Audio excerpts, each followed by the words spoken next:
biggest news of the week is the Cleveland Browns are getting Deshaun Watson back.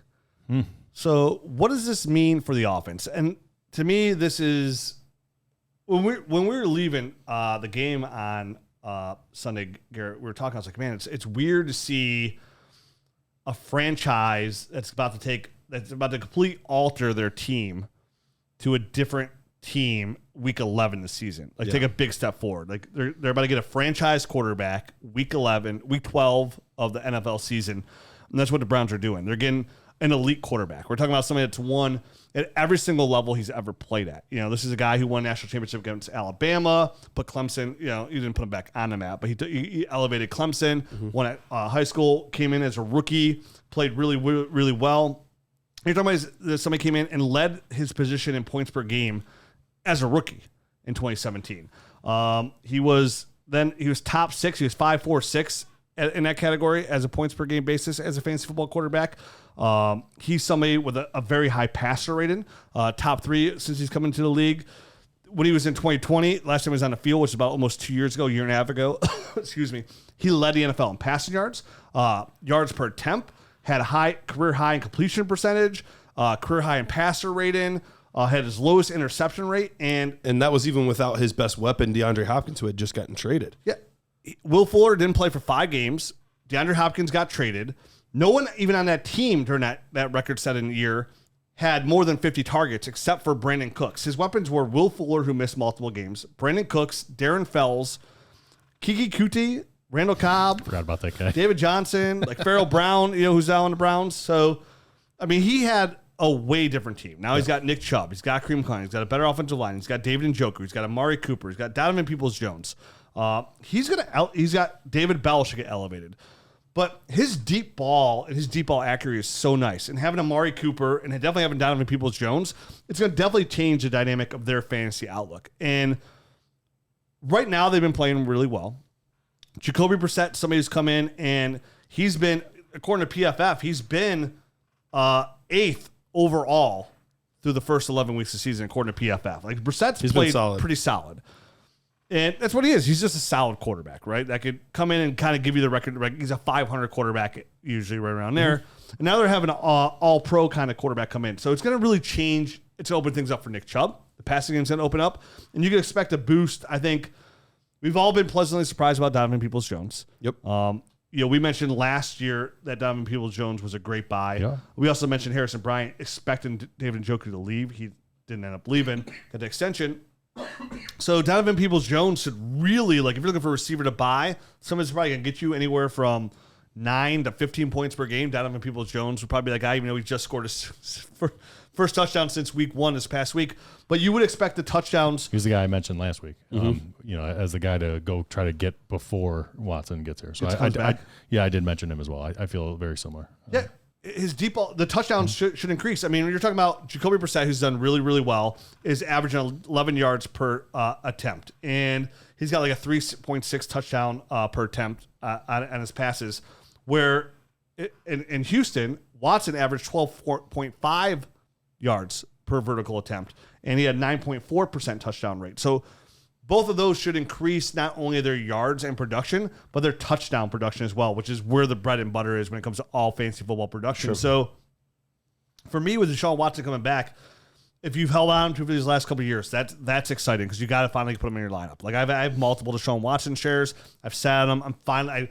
Literally today I went in and set my lineups, and I was able to put him in my lineup. I was like, it's been so long. Right. You know what I mean? And it's going to... I don't know what to expect because this is going to be his first time coming back in almost 2 years. So it's kind of hard to expect what he's going to do. But he's coming back versus Houston. He's got to be hungry. This is a game he wants to, light it up with. He hasn't been injured, right? So it's not like he's missed all this time for injury. Sure. So he's been able to work on his game. He's been practicing with the team now for weeks.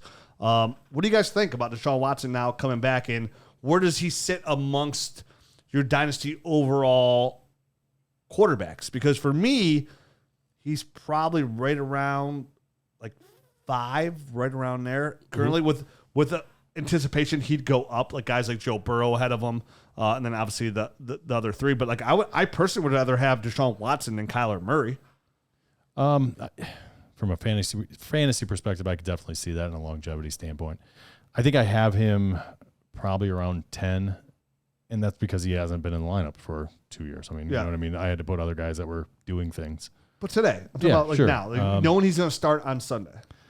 I'm going to wait and see on that.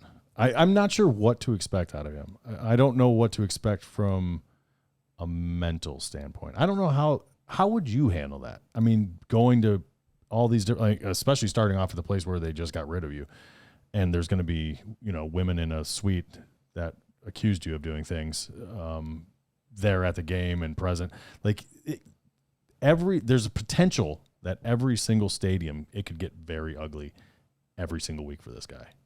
And I just don't know how he's mentally going to handle that. So I'm not going to throw him up there until I start seeing him performing at somewhere where close to where I've seen him in the past. Sure. And that's where I land as far as where his value lands. I'm waiting to see, because just based off him not playing for 2 years, I don't know. And then you add all this other stuff on, who the hell knows what you're going to get out of this guy. So I'm at a wait and see type of thing. That's me. He was a top 5 quarterback every year he played. Yeah, no doubt about that. I mean, I'm not at all trying to dispute what he did in the past. It's what are we getting now? Yeah, I had a hard time figuring out exactly where to rank him, because even though quarterback isn't as deep as it once was, there's a lot of really good quarterbacks at the top. So that's where it made it really difficult for me. So I literally just updated my quarterback rankings today. So I have Josh Allen at 1, Patrick Mahomes at 2, Justin Herbert at 3. I have Jalen Hurts at 4, Joe Burrow at 5, Lamar Jackson at 6. And this is where I was like trying to figure out, okay, where would I put Deshaun now? Because like 7 was the earliest I felt comfortable doing it. I ended up still having Fields and Prescott ahead of him. So I have him at 9, but I still have Watson ahead of Murray and Tua. So that's kind of where I ended up. I mean, Fields, you get the youth. Mm-hmm. Doesn't have the weapons there to really make me, because, I mean, Watson's athletic enough to make me. I think I would have Tua above him, but Fields, I think, would be below him for me still. Yeah, Fields would definitely be below him for me. That's kind of where I see that. Sure. So I have him at 10, and I probably have a couple guys. What about Murray? Would you have Murray ahead of him, or would you have Watson? I probably do have Murray right now, but I don't feel that way. And as far as talent, the only other one that would like maybe be in that range would be Trevor Lawrence. That's fair. I mean, Trevor Lawrence is definitely in that range too. But I think if I was doing a super flex startup today, and say like you could only take quarterback, you would take Justin Fields ahead of Deshaun Watson today in a super flex startup? Today. After we see him a couple weeks, that could definitely change. But, I mean, we saw him put up literally record-breaking numbers just on the ground with no weapons. Yeah. Imagine once he gets weapons in an offensive line. Yeah, I mean. So now that I'm actually looking at him, I have him at 12. Okay. And I do have Fields above. But you said you haven't moved him because he hasn't played, though, either. Yeah. So, I mean, he's in all reality, he is going to start moving up everybody's rankings. For sure. It's kind of like, and I think what you could do now is, or down. Or down. Tell me there's a chance.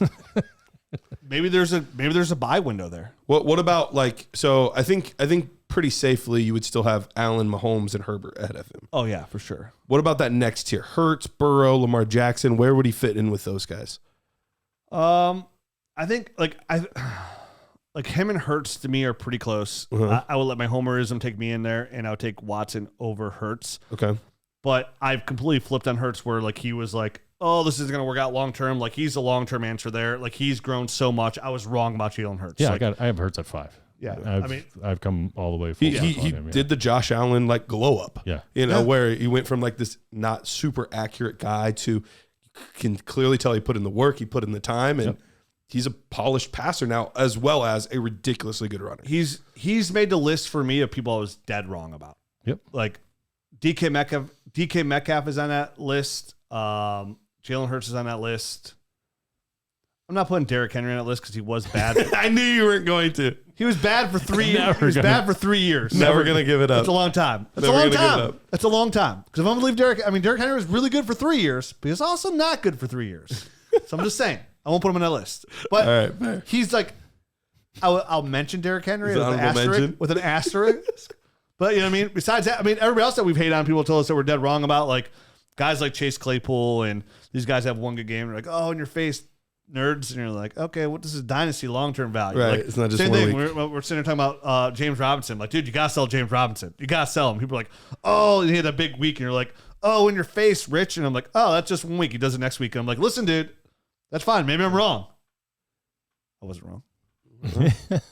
But Jalen Hurts dead But wrong. he did have 2.5 really good seasons. Healthy scratch. Yeah, just Healthy almost scratch. as good as Derrick Henry. Now he's a healthy scratch. So like Jalen Hurts, Jalen Hurts is right in that mix. I would definitely take Burrow ahead of him. But again, Watson has that Russian upside there. So but today I would take Burrow ahead of him. Okay. Dynasty Nerds Fantasy Football Podcast.